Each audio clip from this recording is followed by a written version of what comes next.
had been a golden afternoon, and I remember having the familiar conviction that life was beginning over again with the sunrise.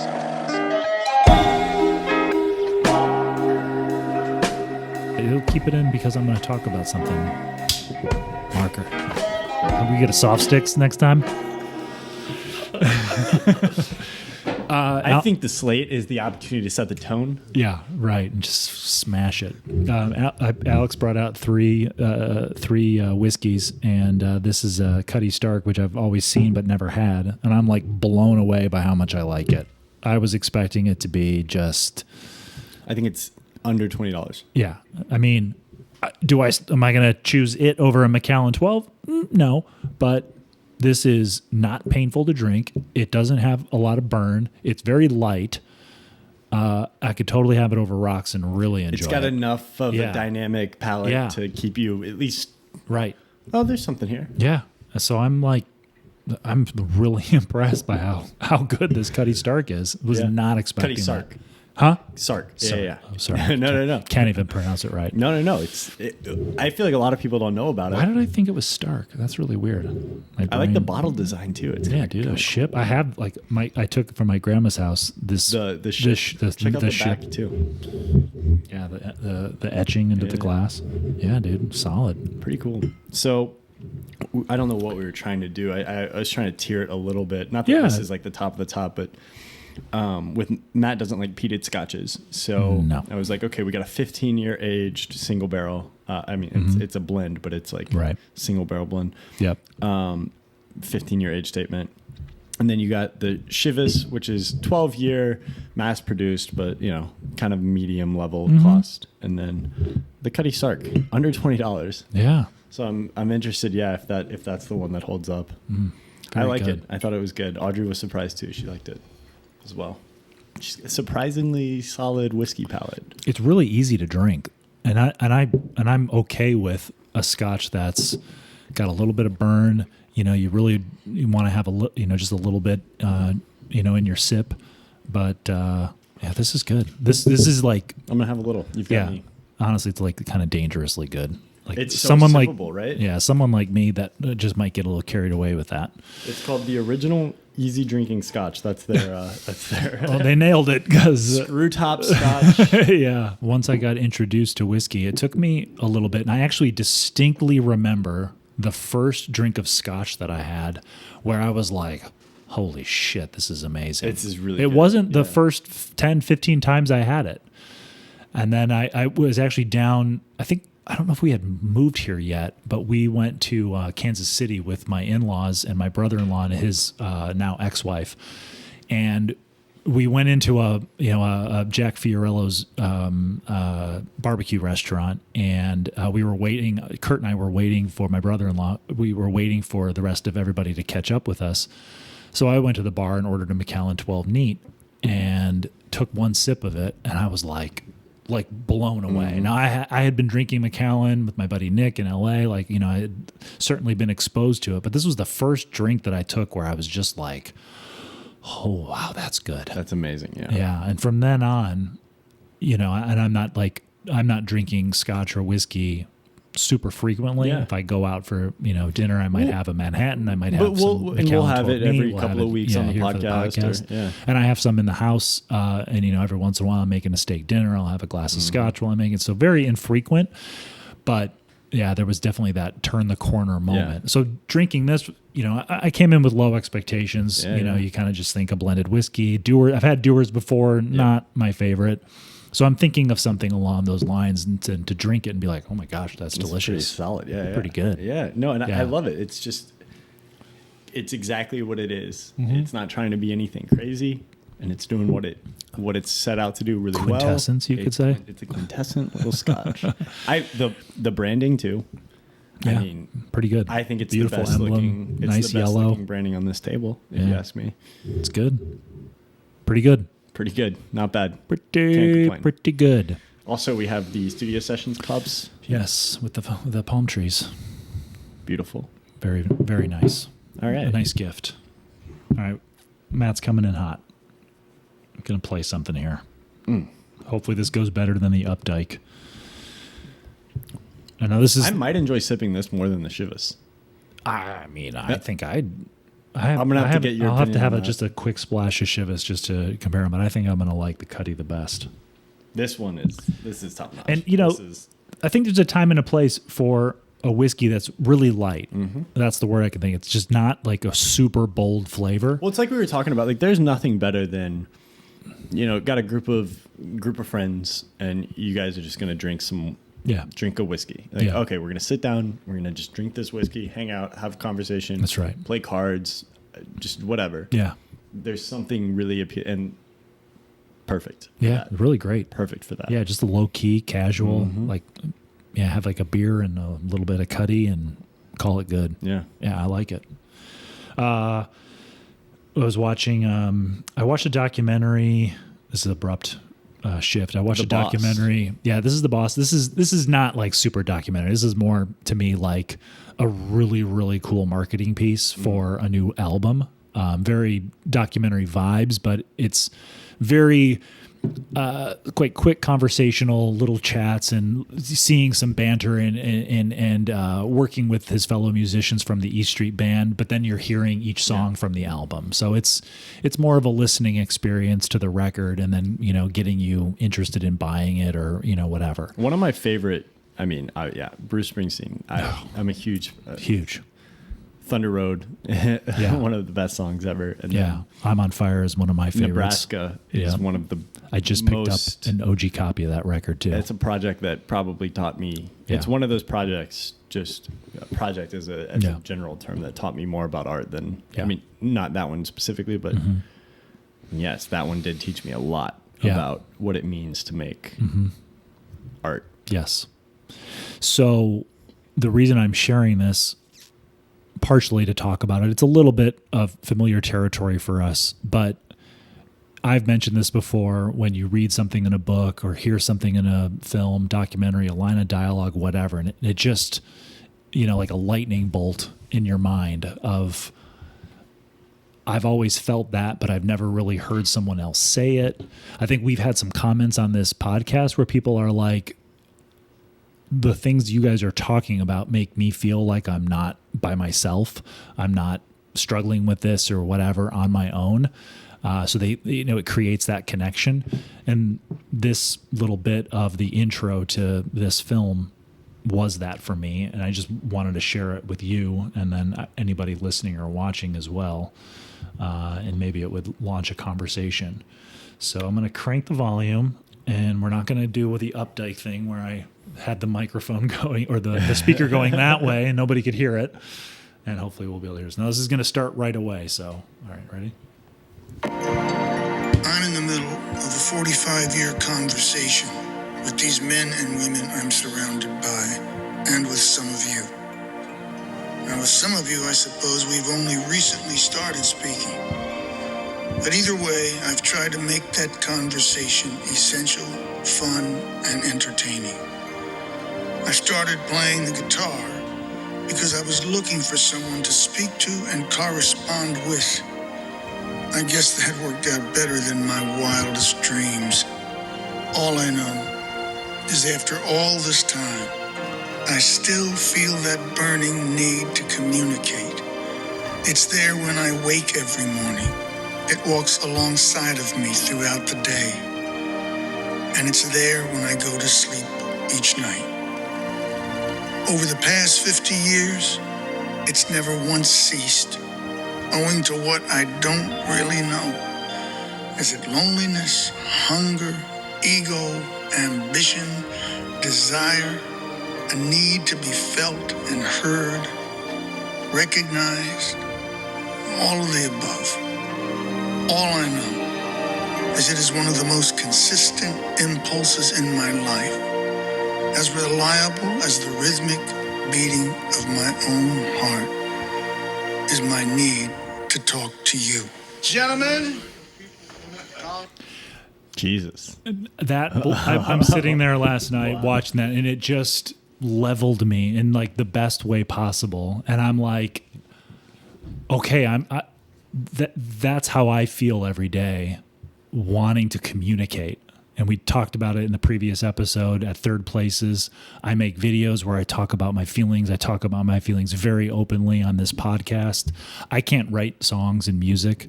Maybe I can write poetry. I can write screenplays. I can tell stories, whatever it is. This made me feel like it's okay to feel that way. And it's not often that you hear, read, talk to somebody that can so succinctly describe that feeling to where I'm like, okay, there's nothing wrong with me. He doesn't even know if it's ego or ambition or whatever. It's a mix of all of it. But he just knows that he wakes up every day hearing his heartbeat and going, I have to communicate. And I'm like completely set free by that. And I think there's such a clear distinction to like Bruce's longevity and quality. I mean, quality's rather subjective, but the quality that I see a quality in his music. Mm-hmm. Quality in terms of attention to craft, quality in terms of relevancy, quality, timelessness, that truth, that quality. I think it's, when he's talking, he's like, this is just something I have to do. I'm not doing it because he's like, it might be ego. He's like, but I can't tell. Yeah. Well, there's plenty of people that do things for ego or for the sake of serving their ego, and that burns out. Yeah. That they don't have, what did he say, 50 years or whatever it is. Like a 50-year conversation. That's quite the length. To have that kind of longevity, you have to be pulling from some, I think, essential need. Absolutely. You're trying to serve something. Yeah. Impulse. He used that word impulse. I was completely floored by it. And that's, it's connected to a lot of the stuff that's gone on in the last year, plus the books I've been reading and, films I've watched and other creators and the stuff that they've made. You hear, see those things and they have different levels of impact and sort of profoundness. But I don't know, that might be the best thing I've heard. Pretty succinct and just, yeah. And again, just feeling, obviously I don't make, you can tell he's a writer. Yeah. And if there was a criticism of that, like there's he did a great job, it's like expressing all that, one thing I love about a documentary piece is just sort of that off the cuff nature, it doesn't make me think less of it necessarily, but it's a little, it's a little crafted. And all that. I don't want to sound like I'm being critical of it, but maybe there was just like one little degree less of true connection with it because it was a little bit more crafted. Well, I think I've even heard him talk about that in interviews and things like that to a version. Yeah. So, it might be a little crafted, but he's delivering a thought that he's contended with for a long time or a recognition that he's had for a long time. Yeah. And I don't want to also make it sound like, okay, well, every way that I communicate and how I communicate, I've made this reference, think it, feel it, send it, or think it, feel it, make it, send it.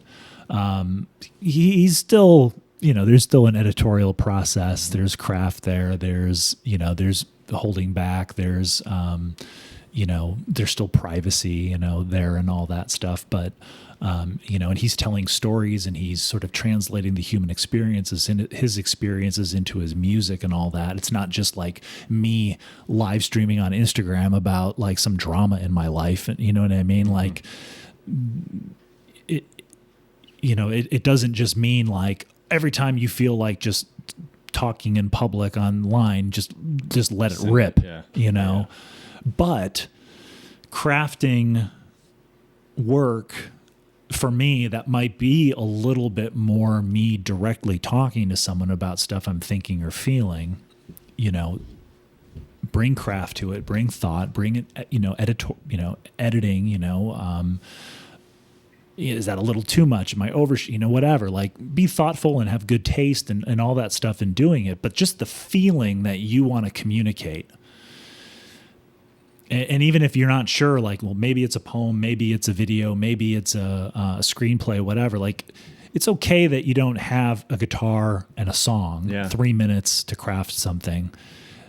Ideally, you would have maybe one medium that you really focused on in your life instead of bouncing around between a lot of them. But I think ultimately, I don't know though. Like every medium is able to express different things. Sure, in a sense. Well, he's got a documentary. He's, he hasn't directed it necessarily, but he obviously played a big role in the creative process. Yeah, there's an urge to be able to. And maybe part of it is just us trying to grab onto some sort of meaning or some sort of relevance, or like not relevance in the sense of cultural, but in the sense of just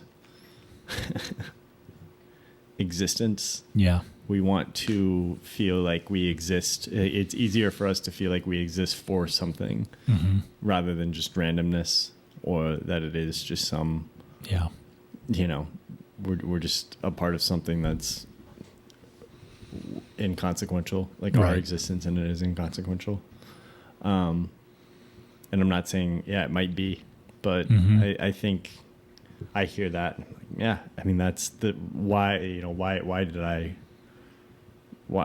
I feel like, I need to carry a camera around and take pictures of things? Or like, why do I feel like I need to write? Or why do I feel like I need to do anything creative? I've been like, man, I have to learn how to play guitar. Like, why? Yeah. Or like, I have to learn how to play piano. Why? Yeah. What is that going to serve? You're just wasting time on that. It's like, no, but I have something to say, and I can only say it with that. That's right. That's so I have to learn how to, or like I have to learn how to like write a short story because I have something, or like I need to write more essays. Why? Because I have these thoughts over here that I need to put it, not to show other people, but just I need to get them down. Yeah. Like I could burn it. It needs to come down, and like I need to see it exist in the world rather than as like a vague concept in my head. And the only way that I'm going to be able to capture that is if I need to learn how to take photos, or I need to learn how to print these photos, or I need to learn how to write this in this format, or play this thing, or do this piece of technology. Yes. Or I totally get it. I totally understand this. And maybe it is just maybe it's fear. Maybe it's just fear of not having any rhyme or reason to our existence. Maybe it's connection. Maybe it's we feel lonely. He touched on all of these things. Maybe it is ego. Maybe we just want to feel important while we're here. I think it's certainly all of that. It's all of that, and to varying degrees at different times. I feel like there probably are times where something that is quote unquote negative might be driving that impulse to communicate. It might be vanity, it might be ego, it might be insecurity, and other times it's something that we think of in a more positive way. And I think too, in the editing process and the, self-awareness, it's just, you have to ask yourself, like, is ego the top thing that's driving this? Maybe you shouldn't, maybe you make it, but just evaluate whether or not you put it out there, you share it. Yeah. We've talked about that, but just have pause. Take a moment, have some reflection, really get other people's opinion. I've had that thought with the video I'm working on right now. I feel pretty confident in saying that's not his ego. As in that thing, or all of his work? That thing. Yeah. In his case. Yeah. The video you're working with right now, Yeah. So, I just had a thought a couple times this week where I'm like, just a little bit of fear or hesitation about what I was sharing or communicating, and just wondering, should I run this by Alex, or should I have a couple people just watch this to be like, I don't know, man. Like, not necessarily like how it's made or the, whatever, but like just what I'm saying. What's the intention? Is something like, is this is this landing the way that I hoped it would? Even if you're taking something from it that's different than maybe what I intended, it's not. This doesn't cast you in a favorable light to talk about this in this way, or this feels a little, I don't know, something's off about it. Because sometimes I'm just not the best judge of that. So I have to be careful. Because again, I'm kind of like, I thought it, I felt it, I made it. Of course, it needs to go. So, and it's tough too, again, because part of the way I communicate is talking about my mental, emotional experiences with things and what I'm going through. And sometimes that on the noseness of that, or the bluntness of that, it's a little too much. When you filter those feelings through a song or poetry or a story, a novel, a screenplay, a short film, it's just not as it's not as like, and I think and I think part of it too, the craft is able to. It's really interesting. The kind of a greater point that you're bringing up is we've changed our relationship to these. We've almost like what you're talking about, feeling something and posting a video about it, is the rawest of the raw. Right. Like you've stripped it down to like, oh, these are the emotional dynamics in this scene that I'm working on, to just like, this is my feeling right now. Right. And you do lose some of the nuance, and you do lose some of the ability to kind of learn from it, or to see it in a fuller context, a more complete context, which I think is a big loss. But then also, like, you just have access to like the raw human emotion of things. Right. I think it's probably a net negative, but it is a very we've never been in that state before. Right. I know. Other than me having a conversation with you and you having like a breakdown, or like it doesn't have to be purely negative, but sure, a breakdown or pure exuberance, or just complete. Maybe you're unsure about something, and or you're in denial about something, or you're enraged by something. Yeah. We've never had just immediate access to that. And now it's literally you pull out your phone. That's right. And you just, I'm feeling it, send it. And there is no subtlety. Right. And there's something, with Bruce filtering all that and crafting it into a story through a song and making it universal. Yeah. That's interesting. And translating those feelings into a new form that gives people a similar experience to what made him write it, a completely different experience, whatever their experience is of it, that the lyrics mean something different to them than it does to him. Whereas if he literally just told you everything, and he does in this, he talks about why he's writing the album. He talks about the relationship with his first band and how he's writing these letters to the bandmates because they've all passed away. And like, so you're hearing him explain what it is, but it's not him grabbing his phone and pressing record when he wakes up one night from a bad dream about a bandmate that passed away, and he's in tears, just like venting in a raw, unfiltered, unedited way about how he feels, and we all watch it. Now, I don't know that that's a bad thing to watch, but there's something about it.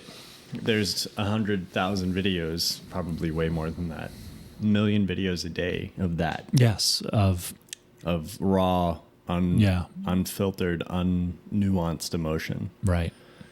Or sometimes even fabric. There's videos from yesterday of that nobody will ever watch again. Right. Bruce's music will live. That's right. It'll outlive him probably by a factor of 10. That's right. Again, you get to like nothing, like, everything is forgotten eventually. Yeah. Like everything goes away eventually. And Updike had that quote in that episode about art, lifting those things into the metaphysical realm. And I think that's what you're talking about. He's able to take this highly personal experience and universal, like make it universal, make it right.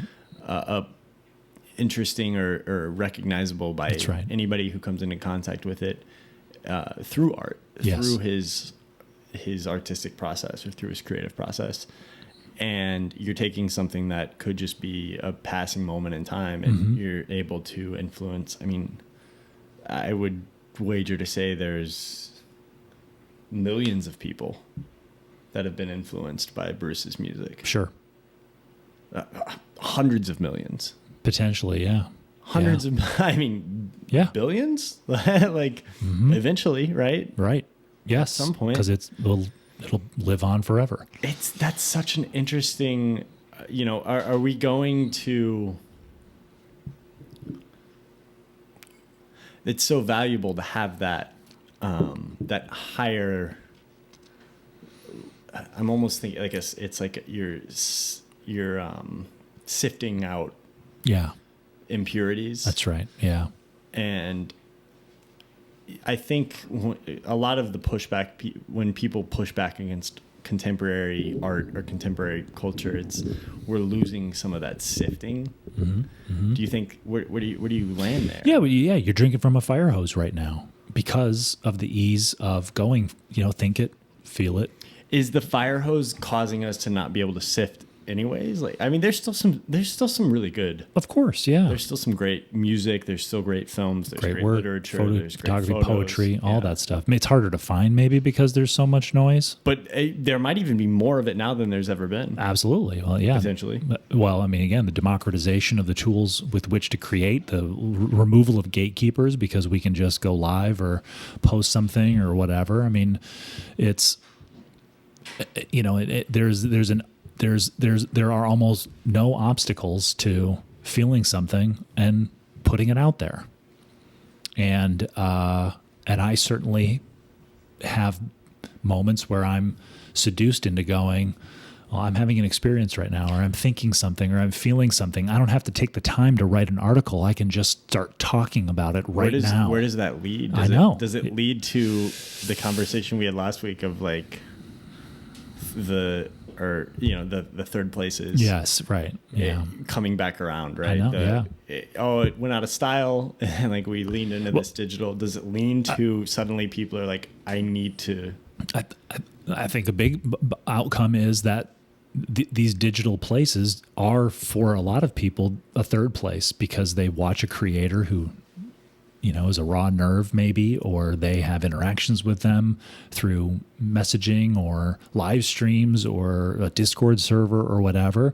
And I'm not saying that that's a bad thing. Does it lead to a resurgence though of like that sifted, like that Springsteen-esque, I mean, maybe I need to scale it back a little bit. Yeah. Obviously, Springsteen's an anomaly. Sure. He's like one of an outlier. He's an outlier. Yeah. But right now you have a lot of people who I think like my art is just brr. Yeah. Does it lead to a resurgence of that more crafted if we continue to play this out, or does it just continue I hope so. to eat itself? I hope it does. I hope people go, okay, I see what she's doing. I see what he's doing in the stuff that they're sharing. And I'm missing something. There's something that isn't there for me, or I don't necessarily think that's the best way to communicate those things. So I have an idea, an inspiration for how I think it should be done. I'm going to make this painting. I'm going to write this poetry. I'm going to make this short film, whatever. And they take from what they consumed and craft something new. I think a lot of that stuff, the first thing that pops in my head in saying that was I remember watching and researching a bunch of stuff for a screenplay, the grunge movement and Kurt Cobain and on all that, and them talking about like the hair bands, the glam rockers, wearing, women's makeup and tight clothes and the spectacle of it all and all that. And they're like, that's bullshit. Yeah. I was just watching the Hypnosis documentary, which was really good, about a design firm that came out of, the UK called Hypnosis, HIPGNOSIS, and they designed all the most iconic album covers from the 60s and 70s. And the punk movement awesome name for a design firm, by the way. Yeah, Unbelievable. Phenomenal. Unbelievable. And the punk movement saw a lot of what they made for Pink Floyd and Led Zeppelin, the most iconic album covers, 10cc, all these bands, and they went, that's all bullshit. And they did things their way. Yeah. So I think even though you could argue that the album covers they made are works of art in and of themselves, whether the band had the idea and then the agency kind of everything did rebels it against what it is. Yeah, exactly. Yeah. It is that. And I think the sharing and I can just press record and share my feelings. We already see it. Yeah. That's a reaction to inauthentic bullshit content or art or whatever. And what's more authentic than me? We really are just a ball bouncing between two walls. Yeah, it is. It's just going to go right back. Yeah. Burn. And it is for me too. I think there's definitely times where maybe an instinct is to, jump on the camera and just start talking about how I feel. And I talk to you, I watch things, I hear the negative side of that, or I don't like when I take a step back going, you wanting to just share that immediately. In that instance, it is ego or it is vanity. It is something it's not a good place to send it from. Mm-hmm. And I start going, like the video I'm making right now, well, how do I combine these things? How do I still talk about how I feel, but do it in a way where you're translating it a little bit more into imagery or a vibe or a music or, a combination of all of it so that it's a bit more of an experience. Pulling in different parts of the human tools, experience. That's right. And tools of visual storytelling or, a short film or narrative, documentary, whatever. I think of the was it Bo Burnham? Mm-hmm. Yeah. The comedian? Yeah. Mm-hmm. And I'm like, raw nerve, but art. Mm-hmm. It's this fascinating combination of both where he's documenting his experience in this home during the lockdown, but then he's making work out of it. And we're seeing that process. We're seeing the raw nerve, but we're also seeing how you translate that raw nerve into a piece of work. That's interesting to me. Yeah. And to a certain extent, it's this documentary. You're seeing the musicians, and Bruce is like, "No, we got to go to a G major there," and he's not being shitty or anything, but he's just you're watching the sausage get made. It's punk music. I mean, Springsteen is a little bit more refined, sure, and I think there's always something there for craft. But even raw nerve is like we've had moments of raw nerve. But I just feel like this. And maybe this is just, me being blind to the moment. That's very, very possible. Mm-hmm. And it's likely, to be honest.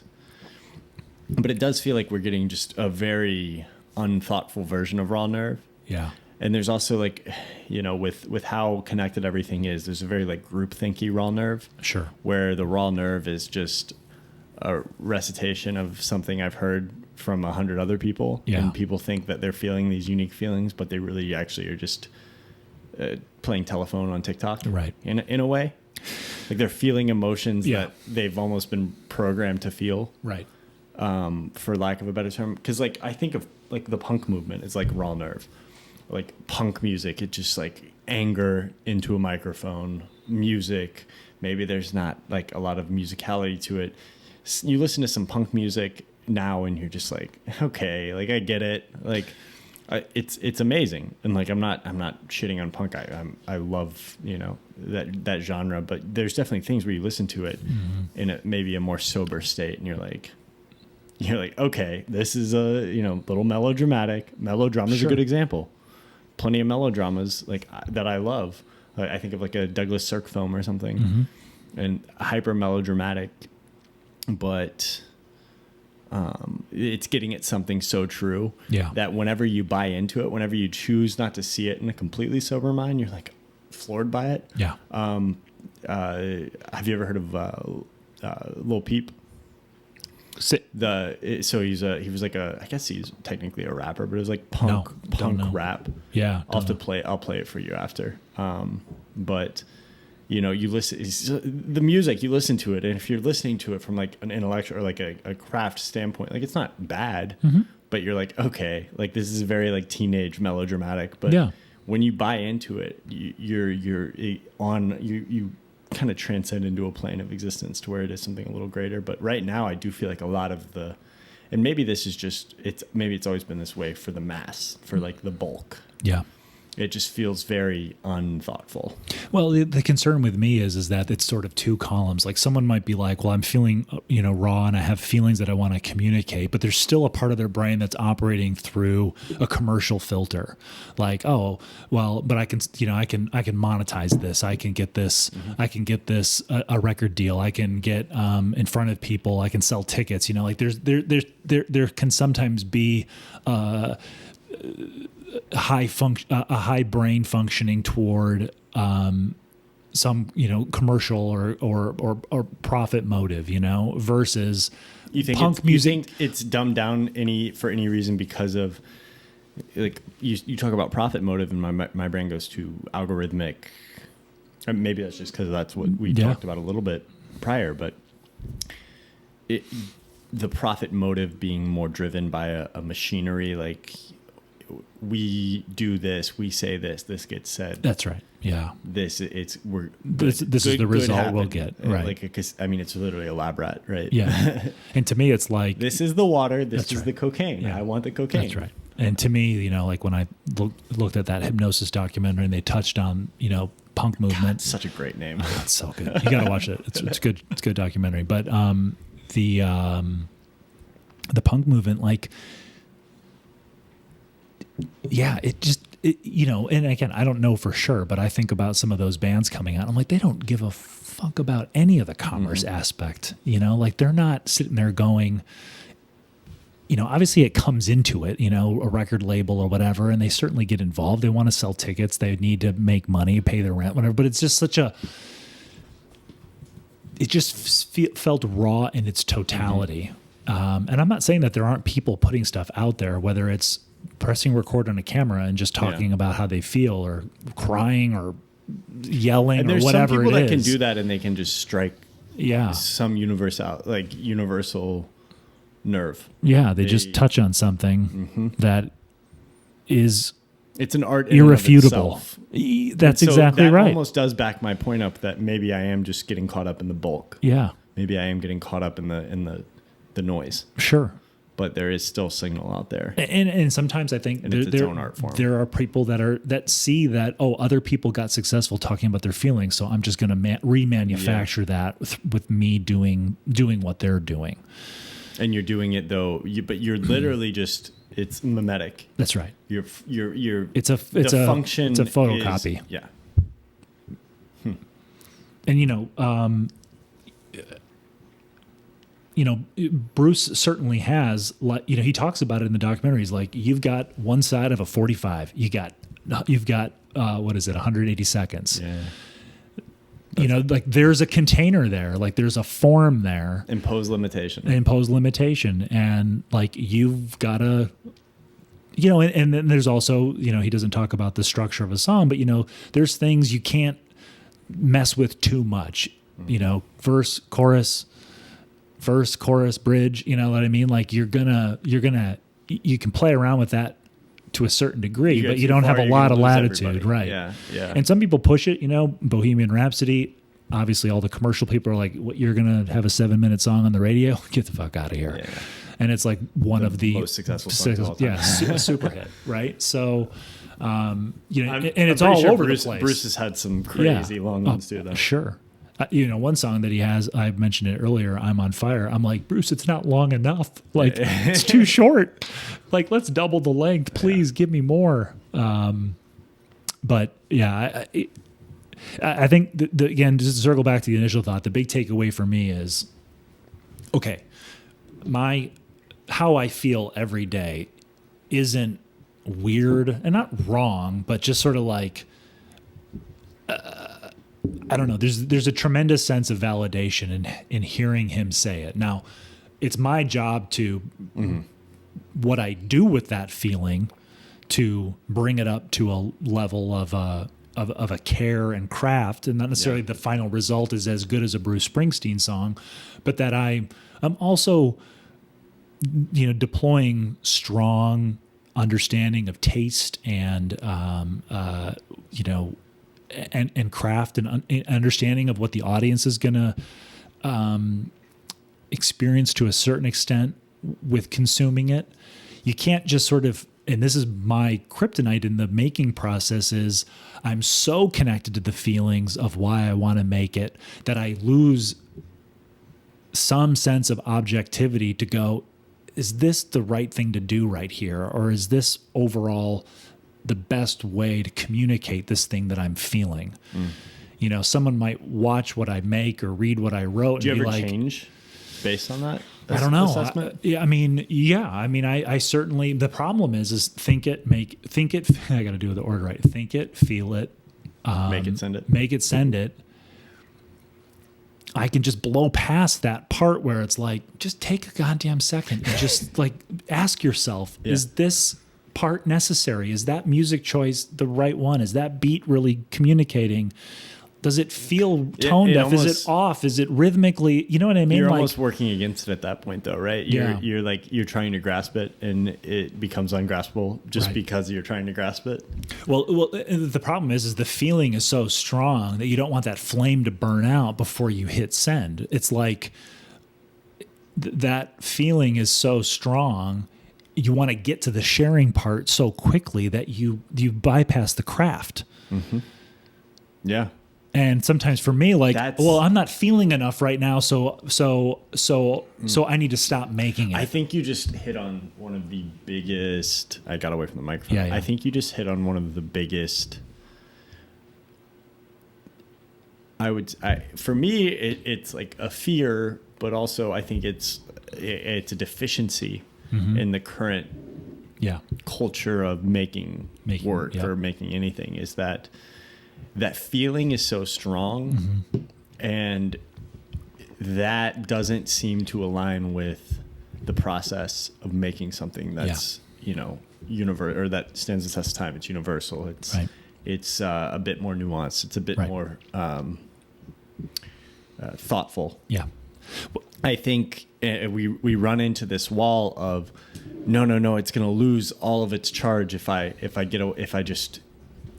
don't send it right now. And so we send it right now thinking, oh, this thing, I need to get it out there while it still has charge to it. But then by doing that, you're shortening its lifespan absolutely, almost exponentially. 100%. And in the past, I think, and correct me if I'm wrong, but I feel like there were more, I don't want to say obstacles, but things that could slow you down in that transfer of feeling to communication, because there were gatekeepers and it wasn't easy to share this stuff. If you wrote a book, made a film, whatever. Well, you had to be at a certain level of competency. So you have to work through, translating feeling into, to share with the public. Yeah. You had to work through that enough to where you had a certain level of competency. Like Bruce had to learn how to play guitar. He had to learn how to structure a song. You had to learn how to write a song. You had to learn about perform live. He had to He had to fail. He had to have a record label, whatever, say, no, sorry. Yeah, but that's a natural. You're naturally putting a time constraint. Yeah, you're gonna have to, like, everybody has to go through this process. It's gonna take you 3 or 4 years. That's right. Imagine how much you grow in an art form in 3 to 4 years. If you're doing and you got to keep doing it because you're continuing to strive for it. You're continuing to go after it. You're just getting better and better and better and better and better. Yeah. Time is what has to take place. And now there is no time. I'll just self-publish. Yeah. Self-publish, send it. I'll just get it out there. I'll put it on YouTube. I'll put it on whatever. And then you're locking yourself in. You're not like, oh man, that didn't work. I need to iterate. Okay, I need to go over and try this again. You're just sending it, and you're locking yourself in to whatever that first instinct was, which is probably a bit amateurish, and not because of anything, just because you didn't know, didn't know better. Yeah. I mean, think about like the first screenplay you wrote. Oh yeah, I remember it in detail. It's probably the best thing that you thought you'd ever written. Oh God, yeah. I mean, just the sheer act of finishing it was like warranted. What do you think about it now? This is, I think, what everybody does, like all really interesting little bits here and there, but like all kinds of issues. Even the 15th screenplay I wrote, I still look at it and go, it's better. but it's not. Yeah, you've got some real some real problems here. What'd you write? I just to remember gatekeepers and ease of sharing, that process of feeling to communication. Now the issue with gatekeepers for me is you don't want to iterate on what you make to satisfy a gatekeeper for some kind of professional or commercial end, right? Well, I want to get published. I want to, while that's great, you don't want to sacrifice your truth and how you're feeling and why you're making what you're making. Like, well, I wouldn't really do that, but I know the gatekeeper picks up on that. Something to be said for standard of quality. Sure. Or standard of, I think you had a lot of people, my mind goes to writers. Yeah. But, they have to work their voice up to a standard of quality. Yes. Lost this one. Oh. Lost that one. Oh, no. We're down to the wide, buddy. Quick. How should we yeah, I know. How should we wrap this up? Man, this burned bright and it burned fast. It did. Came in hot. It had been a golden afternoon, and I remember having the familiar conviction that life was beginning over again with the summer.